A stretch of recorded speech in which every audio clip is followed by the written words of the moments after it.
here am I again on this great day. I trust you've had a good week and you had a good day. And whenever you press play, before you press play, I trust that you had a good day. So I'm here. I hoping that you've been enjoying the new twist to the conversations. And my whole concept here is to really identify with it's your perception and how we have been interpreting life from a cultural perspective and inviting thought and discussion and dialogue that comes from you in terms of where you're going with your whole culture, and of course the issue of the fact of your own identity. I want to continue today, and last week the last broadcast I should say that you've had, we talked about sexuality there and working out that whole concept of how do I align my thought and what is the true meaning for this concept of sexuality. And we came to that point looking at the fact that it's a function. It functions, it puts me to where I'm at, and how do I do that? And how do I do that to establish that cohesiveness or that congeniality for humanity to go forward? It's all about propagating, it's all about that seed concept that I believe in, that God has established. Everything is a seed. You plant and you reap, you put it in, there's a multiplication. And what be going on. So I want to look a bit today about the whole concept of reality, of who we are, and how do we put all this thing in perspective. One of the first things that I like, and I want to refer here reference to the Bible. When God established man, creating man, He put him in a garden. First thing was an environment, and I think it's interesting how in 2023 we're suddenly coming into that whole awareness of environment, and whether we want to talk about climate change, we want to talk about green,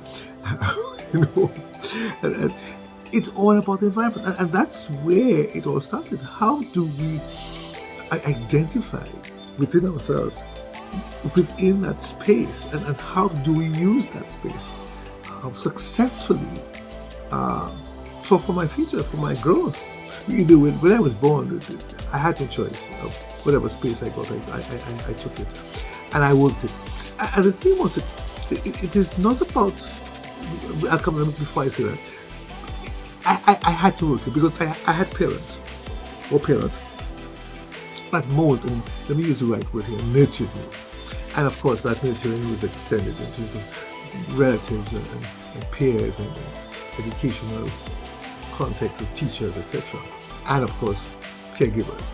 So there were several movements within my early childhood of how I would learn to manage. I'm using that word here, manage my environment. So the first thing was my crib, or my bed, or my I had a friend who had a box. I always remember that growing up as a child, and it was functional. It was very functional. The child was comfortable. Of course, that didn't last too long, but it was how people can use what they have to really make it work. And I like that about the fact that this mother was not taking offense or homage to the fact that she didn't have the conventional crib. But she used what she had, and it worked well. It was safe, it was functional, as I said before. It kept the child warm, the child could turn, it was big enough to move. Of course, but as I said, by the time the child was 3-4 months, it was time to get really a good crib. But it started off with this concept, and I think we have to learn. We didn't even know we were learning, but we learned to use what we were, whether we were in a sprawling mansion or in a 2x2 to use that expression, or one bedroom, wherever it was, we made it work. And that's what the thing that we didn't know that we had to make it was working, and our parents helped us to make it work. So we grew up with dimensions in terms of the kind of amenities that we would have had in our home, whether we call them chairs, bed, tables, and etc. But we had to learn how to manage, and that grew in the States, because when I left my home and I went by the babysitter, or I had a different concept there, where they had it when I came back home, what I had, and when I went to school, first of all it was kindergarten, and it was children playing, and we had our own desk, our own chair. I went back home and I had to share, and I had to work out that, and then I went to primary school, and it got a little bigger now, and I had to share again, and sometimes I did have my own, and I had to face all these different languages and thoughts and peoples and smiles and eyes and ears, and wow, when I get back home, it was just me alone, maybe just 2 or 3. For some of us, we would have a little more than 7 or 10. But there was always that rapid change of environment that we didn't seem to learn how to manage. And so we decided that we will adapt a particular kind of personality or character to suit what we thought was a safe space.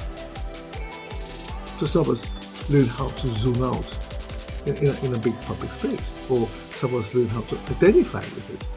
Some of us learn how to be controlled from the inside, very introverted, and learn how to manage me, and to put up a particular fence or structure in my mind, and sometimes very physical to maintain that this is where I am and nobody will encroach that. So as we grew up, we didn't realize that we were adapting, and we were adapting to these environmental situations, and that would affect both physical and social, and of course psychological. So the first thing about the physical is that I had to learn how to use what I had. I had to work what I had and was given to me successfully, because I didn't want to create an impasse within the home, or to be told that I was the naughty one while I was giving trouble. So I learned how to manage that.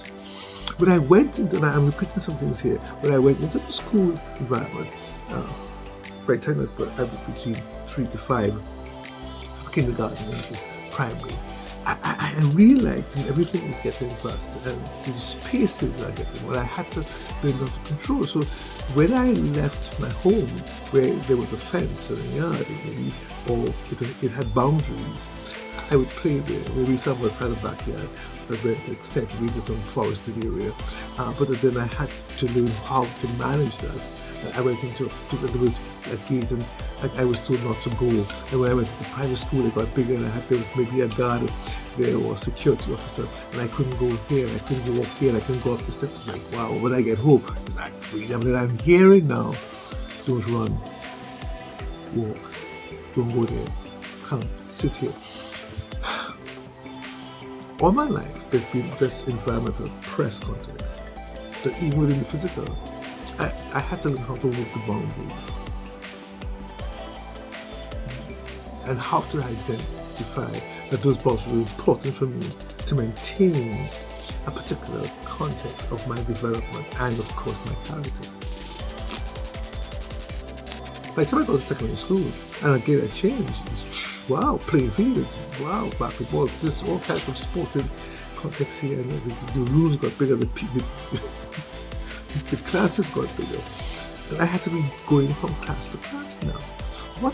This is all transitional. Before I was sitting in my class, I had one teacher, now I have 13 plus teachers maybe.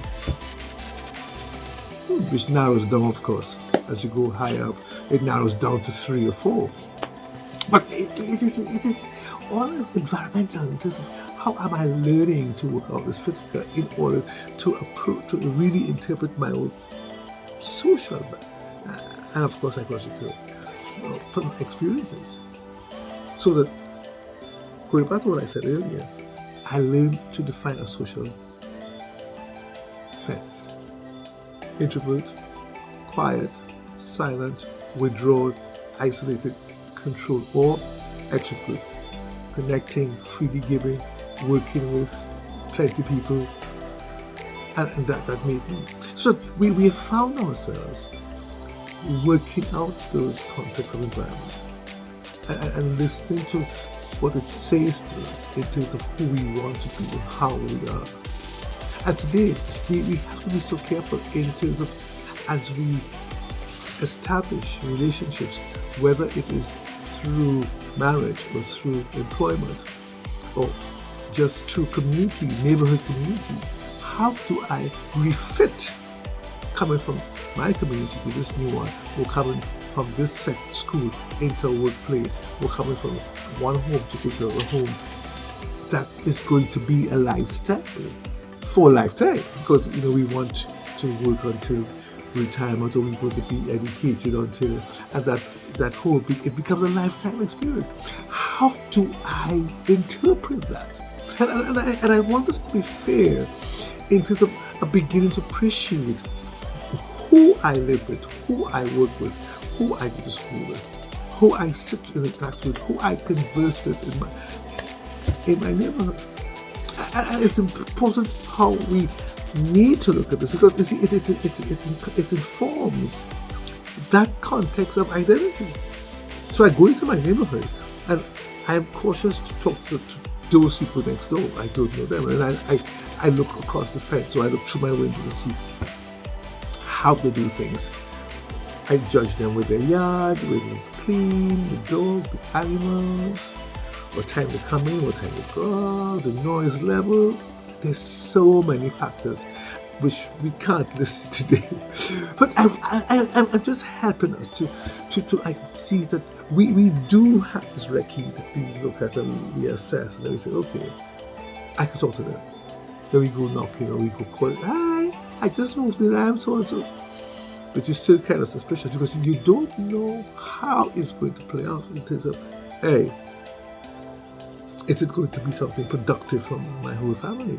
Is it going to be an influence that I want, that is going to capture the very essence of what I have established in my home with my family, and to be constantly jarred or affected by the negativity or the difference of my neighbors? How do I work that? And so those are important factors to see how today we need to constantly be mindful of how we are to work in terms of our own survival. We look across at the desk that is on the other side of the office room where you're employed, and you want, do I need to talk to that person? We are both employed. That's it. I work here.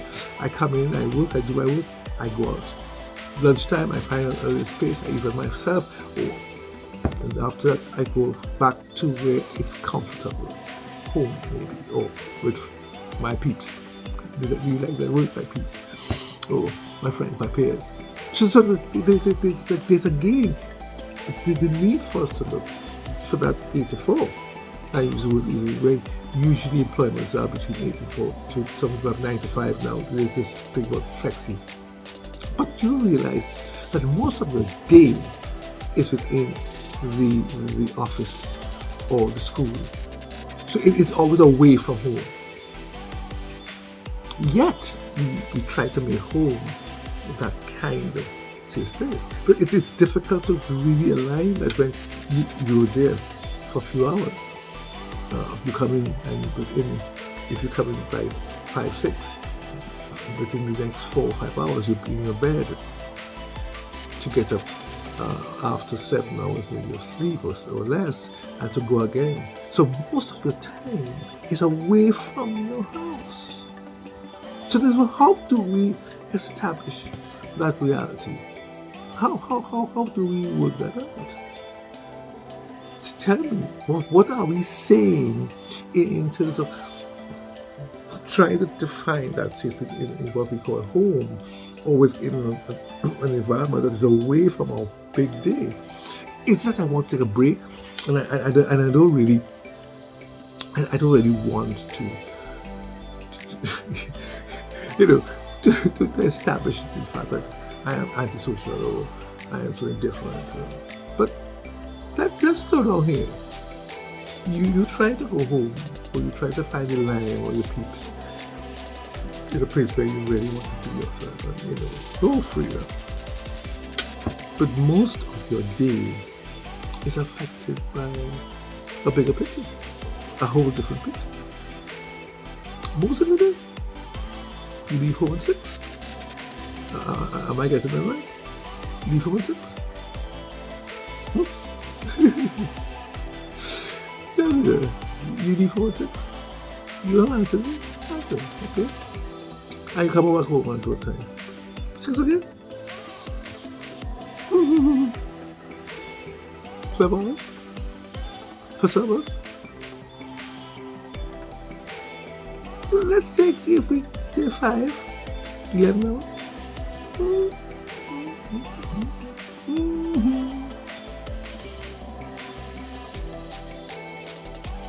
I pause for a pause. Think about it. 11 to 12 hours outside. 11 to 12 hours outside. You come home and within 5 hours, 6 hours, you're back in your bed.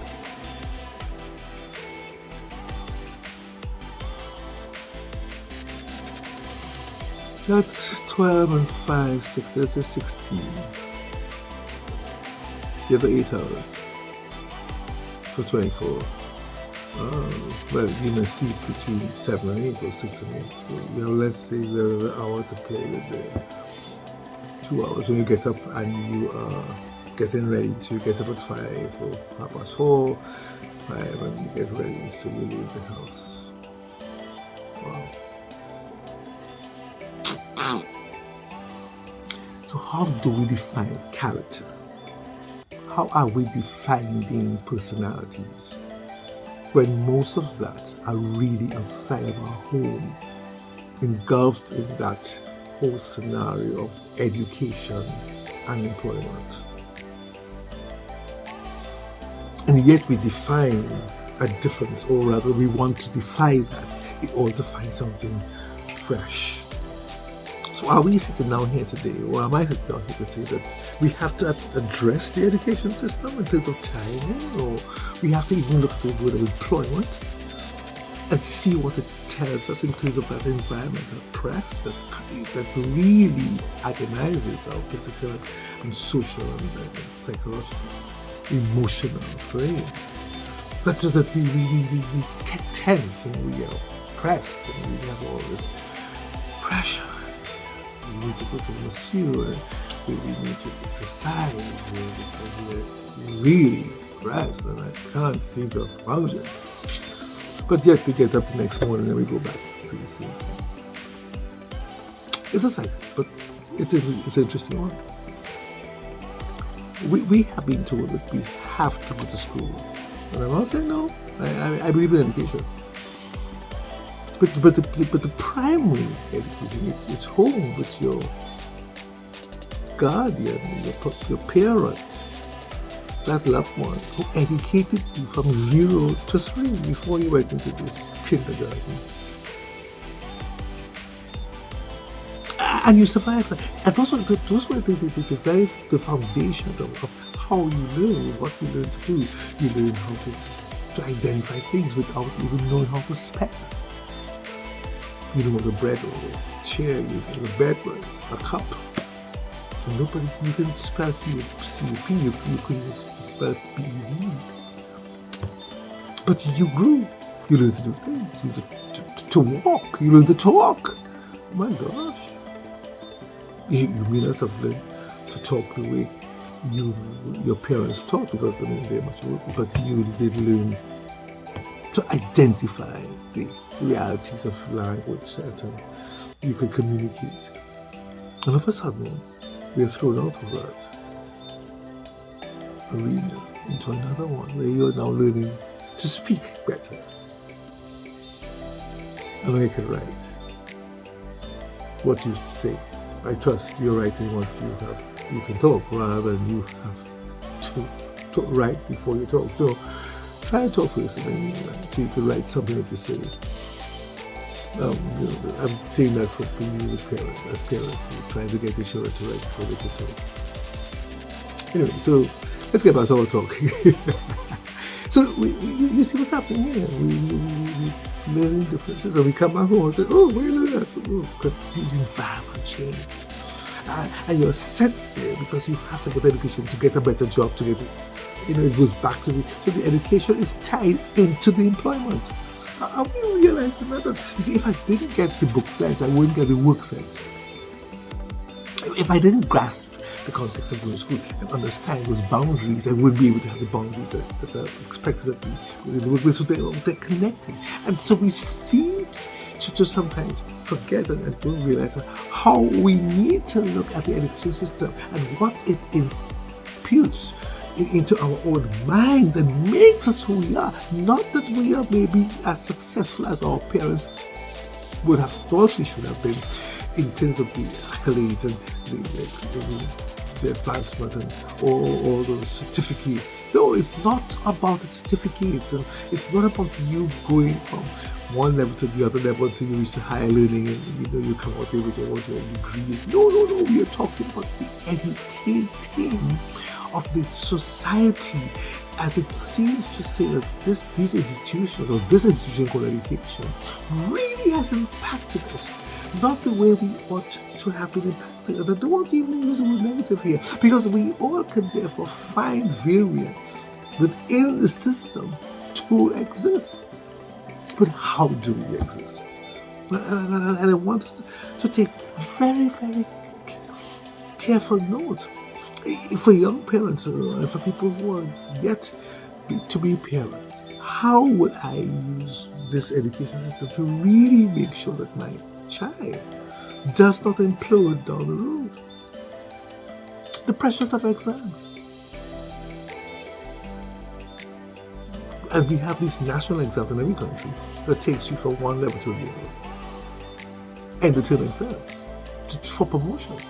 There's always a press to identify. But what about the exams within one social life that establishes the fact that, hey, I need to be going from one state to the other within my development, from 0 to 2.5, 3, from 3 to 5, from 5 to 7, from 7 to 9, from 9 to 12, 12 to, those are salient transitions within the psyche that we need to look at in terms of how the child is developing. But alas, we don't seem to fathom that. But we're trying to get them to grow quickly so they can reach 1920 and to get them out of that system and into the workplace, as we call it, the world of work. People out there, this world of work is very interesting. Very, very interesting. So we need to see that the world of work comes out of that premise. And sometimes you realize that today, I was talking, and every day I suppose I'm sharing with some people, some young people who I realize there's a gap between the world of work and, let me say, between education, that basic educational time of 5, or let's say 3 to 1920, and the world of work. Because we have been so thrust into this frame of acquiring knowledge, we haven't had time to learn how to interpret and bring meaning that we can then apply. So we go into the world of work lost, trying to again find a new set of dynamics for us to function and for us to live, because we have to eat the food. And so we crash again, because we have not been given enough time to transition. Most of us have studied all the way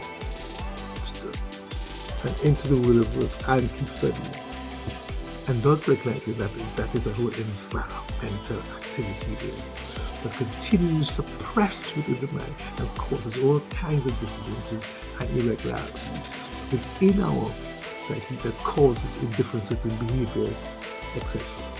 We have to pay attention. So this is happening here. We have to pay attention to how we instruct and how we guide our children, how we guide ourselves, and how we re-establish new visions and new identities for ourselves as we grow older. And I can even talk about that in later life. Well, maybe in the next season, I could attend to that, especially at a later life context, because by the time you get retired, it's like, wow, and you shift again, and are we prepared for that shift? No, we aren't.